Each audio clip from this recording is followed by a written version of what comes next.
All right, good morning and thank you for joining us on the Wednesday edition of TVC Breakfast. I'm Veronica Ikpoyi, and joining me this morning is Kemi Fola-Adeyemo. It's a Wonder Women Wednesday. Absolutely.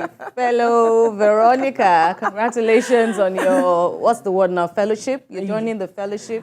Well, it's an institute, so Right? I was awarded a professional fellow. Yay, so congratulations. Congratulations to you. Thank you very much. Well, it's a call to service, so it's more work for those of us who have to do the work as it is. Absolutely. Grace is abound, don't worry. Amen. Anyway, we have an array of issues to look into this morning. The controversial Nigeria Air, as well as the matter of Miliki being returned as the Group Chief Executive Officer of the NNPCL. And then we're also going to touch on the matter of lecturers. There was lecturers at Jackpine. It's interesting. Absolutely. And then we are also going to look at the matter of decongestion of prisons. That's where we will begin this morning. A total of 47 inmates at the Olokuta Correctional Facility in Akure, Ondo State Capital, are now free. This comes after the federal government paid 6 million naira fine incurred by the inmates. The move is in line with the renewed hope agenda of the current administration to decongest correctional facilities across the country. Ayodeji Moradeyo has details. These inmates are the lucky ones who have been granted freedom by the federal government. They have been inmates at the correctional facility due to their inability to pay fines leveled against them by the court. The Minister of Interior, Olubunmi Tunji-Ojo, said the exercise is in fulfillment of the federal government resolve to decongest correctional facilities across the country. That you please go out there, stay off crime, stay off criminality. Represented here, the minister said 4,000 inmates from correctional facilities nationwide will benefit from the exercise. They will be leaving today. Apart from paying the compensation and the fine, we'll be giving them transportation to go home. Each of them will be getting 10,000 naira each, which is about the first of its time. To let Nigerians know that this government is really interested in everybody. Lots of advice were also given to the lucky inmates. Would also be encouraging them that they should not come back here. Whatever I did that brought them here, we would encourage them to say that when you get out there, behave yourself and be a part of of every Nigerian trying to make Nigeria a better place. The controller of corrections in Ondo State, Jude Agboje, said the inmates were selected across the state. Yeah, when the minister came up to say that anybody having a fine of 1 million downwards, that he will arrange for the payment. Then we have to send a list. This is a second chance, and that they should go out there to be good people, to contribute their own quota. Many inmates are expected to regain freedom at the end of the exercise, courtesy the renewed hope agenda of the current government in Nigeria. Ayodeji Moradeyo, TVC News, Akure. All right. The government had talked about the release of over 4,000 inmates sentenced for various offenses or terms of imprisonment with the option of fine and compensation in custodial centers nationwide. And that is part of what we are seeing happening in Ondo State, where the federal government has paid 6 million naira fines incurred by these inmates. Recall that this matter of decongestion of prisons has been in the front burner for quite some time now, because the report has it that we have over 80,000 inmates in 253 custodial facilities nationwide, and the total installed capacity for the 253 custodial centers adds up to less than 50,000. It's a good move by government, Kemi. Especially when you look at the statistics again, most of the inmates are those awaiting trial. a minimal number of the inmates are those who have, their cases have been concluded in courts, across the courts. And so we have so many of them for one reason or the other. Many of them cannot even meet bail. Their cases are even yet to commence or have commenced, but they are bailable offenses, but they cannot leave because for some reason they cannot afford, or maybe they're having issues with the sureties or one of those, blockades. And so this is a welcome development. We understand that in Lagos, there was supposed to be a similar initiative done last Thursday, but we were told at the last minute that the Minister of Interior was not going to be available to come.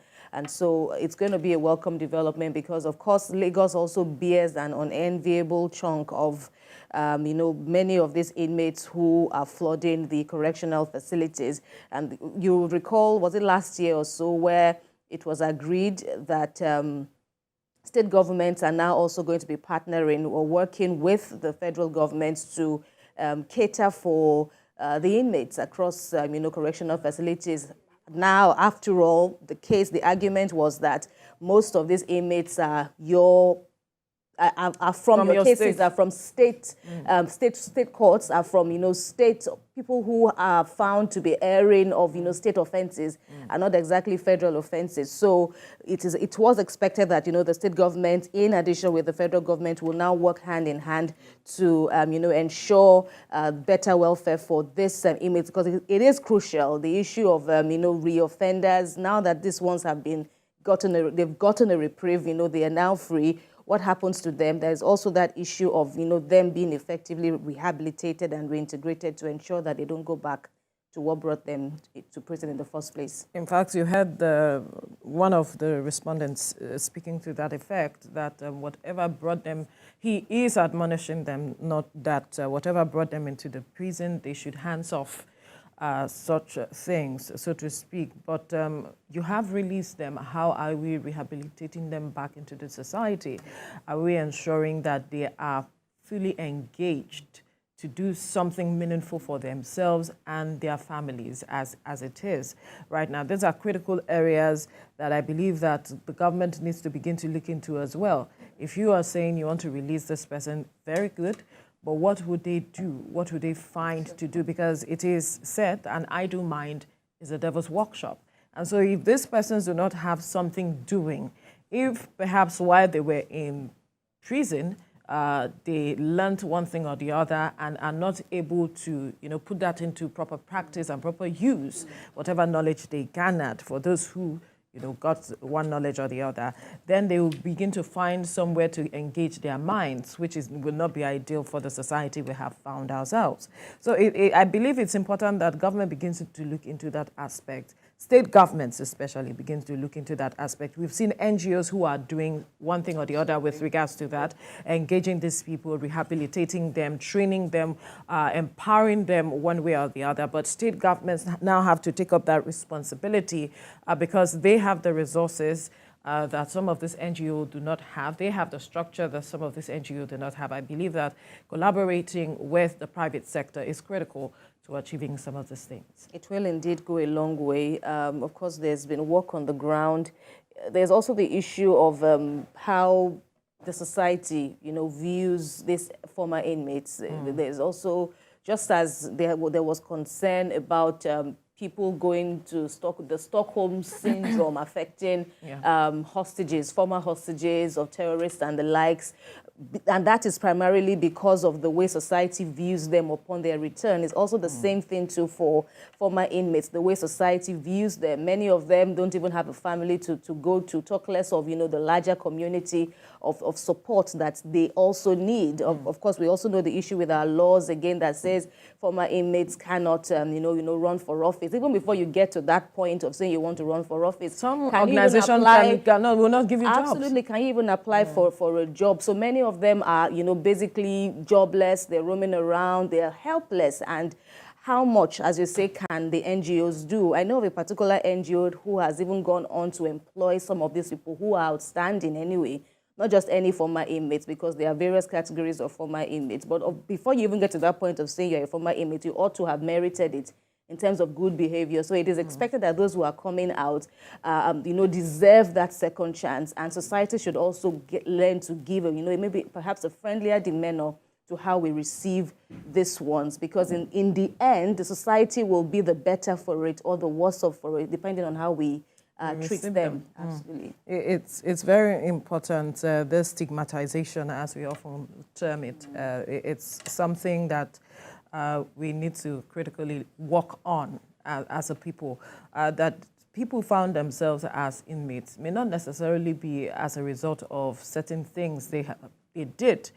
We've seen where people were, illegally arrested, if I may use that word, or incriminated with regards to one thing or the other. Of course, you can't start asking them, what did you do? How did you get there?